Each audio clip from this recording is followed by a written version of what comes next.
하나님 말씀 빌립보서 1장 27절에서 30절까지 말씀이 되겠습니다. 27절 말씀 제가 먼저 봅니다. 오직 너희는 그리스도의 복음에 합당하게 생활하라. 이는 내가 너희에게 가보나 떠나 있으나 너희가 한 마음으로 서서 한 뜻으로 복음의 신앙을 위하여 협력하는 것과 무슨 일에든지 대적하는 자들 때문에 두려워하지 아니하는 이 일을 듣고자 함이라. 이것이 그들에게는 멸망의 증거요 너희에게는 구원의 증거니 이는 하나님께로부터 난 것이라. 그리스도를 위하여 너희에게 은혜를 주신 것은 다만 그를 믿을 뿐 아니라 또한 그를 위하여 고난도 받게 하려 하심이라. 너희에게도 그와 같은 싸움이 있으니 너희가 내 안에서 본 바요 이제도 내 안에서 듣는 바니라. 아멘. 자비로우신 아버지 하나님 감사합니다. 이 시간도 저희들로 하여금 말씀 앞에 서게 하시니 감사합니다. 말씀 주실 때 우리의 마음이 뜨거워지게 하여 주시옵시고 회개할 것을 회개하고 또한 고백할 것을 고백하고 깨달을 것을 깨닫고 또 결단할 것을 결단하는 은혜의 시간이 됨으로 말미암아 더욱 성숙한 삶의 열매로 맺어 나가는 저희들의 삶이 되게 하여 주시옵소서. 말씀을 듣는 심령마다 깨달음의 은혜로 또한 치유 역사가 있게 하시고 기도의 응답이 있게 하시고 주님을 몰랐던 자들이 주님을 고백하는 은혜의 시간이 되게 하여 주옵소서. 부족한 종을 오직 말씀의 도구로 사용하여 주옵소서. 예수님의 이름으로 기도드리옵나이다. 아멘. 복음에 합당하게 생활하라. 이런 제목의 말씀으로 이 시간도 우리에게 주시고자 하는 주의 말씀의 은혜를 함께 나누기로 원합니다. 자, 오늘 본문 말씀 30절에 너희에게도 그와 같은 싸움이 있으니 너희가 내 안에서 본 바요 이제도 내 안에서 듣는 바니라 라고 말씀합니다. 자, 너희에게도 그와 같은 싸움이 있으니 자, 무슨 싸움을 말합니까? 내 안에서 본 바, 내 안에서 들은 바 싸움을 말합니다. 사도 바울이 몸소 겪었던 영적인 싸움이 이 빌립보 교인들에게도 있다는 것을 말하고 있는 것입니다. 자, 바울이 빌립보에서 선교를 할 때에 이 귀신 들린 아이를 고친 것 때문에 감옥에 갇히고 또 매를 맞습니다. 어떤 인간적인 면에서는 피하고 싶은 고난입니다. 그러나 바울이 당한 이 고난 때문에 복음의 생명의 열매가 맺어집니다. 자, 간수가 예수를 믿고 그의 온 가족이 다 세례받는 역사가 일어나게 된 것입니다. 이것은 로마 선교의 시초가 되는 기회가 됩니다. 여러분 한번 생각해 보십시오. 바울이 감옥에 들어갈 일이 없었다면 그 간수가 어떻게 복음을 들을 수 있었겠습니까? 듣지도 못한 복음을 어찌 남들에게 전할 수가 있었겠습니까? 자, 그러기에 감옥에 들어간 고난이 복음의 씨앗으로 열매를 맺는 기회가 된 것입니다.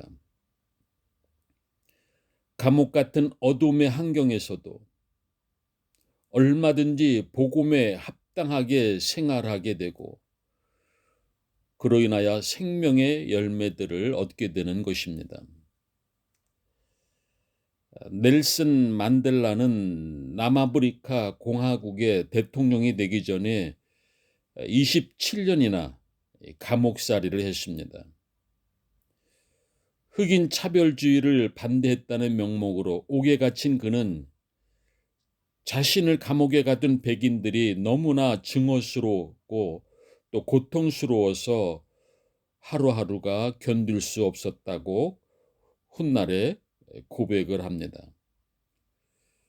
그리고 그때 하나님께 묻습니다. 하나님 도대체 어떻게 해야 됩니까? 자, 이 질문을 하고 나서 그 마음속에 들리는 소리가 용서해라 라고 하는 것이었습니다. 자, 그때 만델라는 아니 사람을 흑인이라고 종으로 취급하고 죽이고 가두는 그 사람들을 어떻게 용서합니까? 저는 받아들일 수 없습니다. 그때 또한 들려오는 음성이 그래야 네가 산다. 용서해야 네가 산다. 용서해야 그 사람들이 산다. 그 소리에 만델라는 결국 항복하고 맙니다. 자, 그 후에 놀라운 일이 생깁니다. 27년간의 감옥살이를 했음에도 불구하고 몸이 건강했으며 마음도 병들지 않은 것입니다. 하나님께서 용서하라고 하셨는데 그 말씀에 순종하지 않았다면 감옥에서 살아나오지 못했을 것이다라고 그는 훗날 고백을 합니다. 고난을 말씀의 순종으로 이겨낸 삶의 역사를 보여주고 있는 것입니다. 만델라가 대통령이 되어서 그 힘과 권력으로 그 전에 당한 것을 되갚거나 보복했다면 그는 오늘날 결코 위대한 인물로 남을 수가 없었을 것입니다. 그가 당한 고난으로 인해서 세계를 움직이는 영향력 있는 리더가 되었던 것입니다. 자, 그러기에 믿는 자들에게 있어서의 이 고난은 하나님의 뜻을 드러내는 또 다른 문이기도 합니다. 믿지 않는 자들에게는 이해할 수도 받아들일 수도 없는 말씀입니다. 고난이 은혜라. 그들에게는 말도 안 되는 소리로 들릴 것입니다.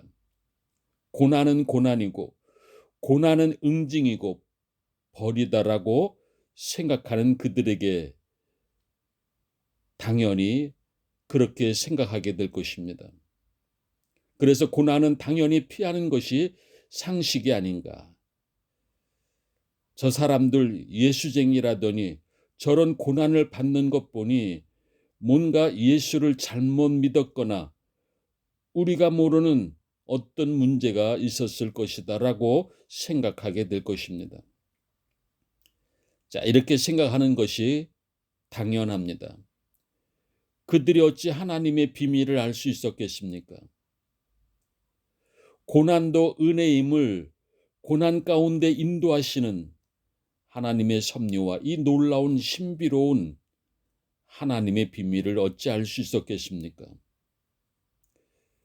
그러나 우리 믿음의 사람들에 있어서의 이 고난은 특별한 하나님의 선물입니다. 은혜의 시간들입니다. 언제나 이것을 잊지 말 것입니다. 인도 선교사로 평생을 사역한 스탠리 존스 선교사님이 쓴 하나님의 예스라고 하는 책을 다시금 보는 가운데에 얼마나 은혜를 받았는지 모릅니다. 이 책은 존스 선교사님이 88세 때 뇌졸중으로 쓰러진 상태에서도 그는 여전히 자신의 삶을 향해서 예스라고 말합니다. 그가 손녀에게서 이런 질문을 받습니다. 할아버지, 지금까지 살아오면서 했던 결정들을 다시 할 수 있는 기회가 주어진다면 지금까지 했던 그대로 하실 건가요? 거기에 뇌졸중 생긴 것까지 포함된다고 해도요. 자, 그 말을 듣고 얘야, 그런 기회가 한 번이 아니라 여러 번 주어진다고 해도 할아버지는 똑같은 결정을 할 거야. 손녀가 다시 묻습니다. 몇 번이나 그렇게 할 수 있을 것 같아요. 그때에 할아버지는 그런 기회가 주어진다고 해도 100번이고 1000번이고 같은 결정을 할 거란다라고 답해 줍니다. 그는 이어서 고백하기를 그렇다. 주님께서는 지금까지 단 한 번도 나를 실망시키지 않으셨고 내가 원했던 바에 조금도 미치지 못했던 적이 한 번도 없으시다. 주님은 내게 언제나 경이로움 그 자체였다. 나는 주님의 것이요 지금처럼 중풍을 앓고 있든지 그렇지 않든지 영원히 주님의 것이 될 것이다. 내가 오래전에 주님을 따르기 시작한 것은 내 삶의 모든 것들이 그저 평탄하고 순조로웠기 때문이 아니었다. 나는 그때 지금보다 더 중한 병에 걸렸더라도 당연히 주님을 따랐을 것이다. 내가 주님을 따르기 시작한 것은 그가 채찍에 맞음으로 내가 나음을 받았기 때문이다. 라고 그의 책에서 고백합니다. 이사야 53장 5절에 그가 찔림은 우리의 허물 때문이요 그가 상함은 우리의 죄악 때문이라. 그가 징계를 받음으로 우리는 평화를 누리고 그가 채찍에 맞음으로 우리는 나음을 받았도다. 라고 말씀합니다. 신사 참배를 반대하던 주기철 목사님, 자, 이 고난을 받고 있는 가운데에 이렇게 고백을 합니다. 주님을 위해서 오는 고난을 내가 피하였다가 이 다음에 주님 앞에 가서 못자국과 가시관을 보이시면 나는 무슨 낯으로 대할까? 묵상하는 가운데에 고난의 십자가를 감당하게 됩니다. 주님께서도 고난을 당하셨거늘 어찌 주님을 믿고 따르고자 하는 그리스도인들이 고난 앞에서 불평과 원망을 할 수 있겠습니까? 여러분, 우리가 복음에 합당하게 살기 위해서는 복음을 위하여 협력하는 삶을 살아야 될 것입니다. 우리가 복음에 합당한 삶을 살기 위해서는 담대하게 살아야 할 것입니다. 우리가 복음에 합당하게 살기 위해서는 그리스도로 인하여 고난받는 것을 은혜로 생각하는 삶을 살아야 됩니다. 자, 그것이 바로 복음에 합당하게 생활하는 자입니다. 여러분, 오늘도 우리의 삶의 자리가 복음에 합당한 삶의 자리가 되어서 하나님께는 영광이요 또 우리 모두에게 은혜가 넘치는 그런 삶이 되어지시기를 주의 이름으로 간절히 축원드립니다. 기도드리겠습니다. 자비로우신 아버지 하나님, 우리의 삶의 자리가 어떠하든지 건강하든지 병들었다든지 어떤 처지에 있든지 하나님 형편에 따라가는 믿음이 아니라 그런 삶이 아니라 오직 주님께로부터 받은 은혜를 기억하고 고난의 자리에 있다 할지라도 그것이 은혜임을 깨닫고 우리의 말 한마디 우리의 행동 하나하나가 복음에 합당한 자의 삶이 되므로 오직 하나님께 영광이 돌아가는 귀한 삶이 되도록 날마다 저희들을 붙들어 주시고 말씀으로 훈련시켜 주시옵소서.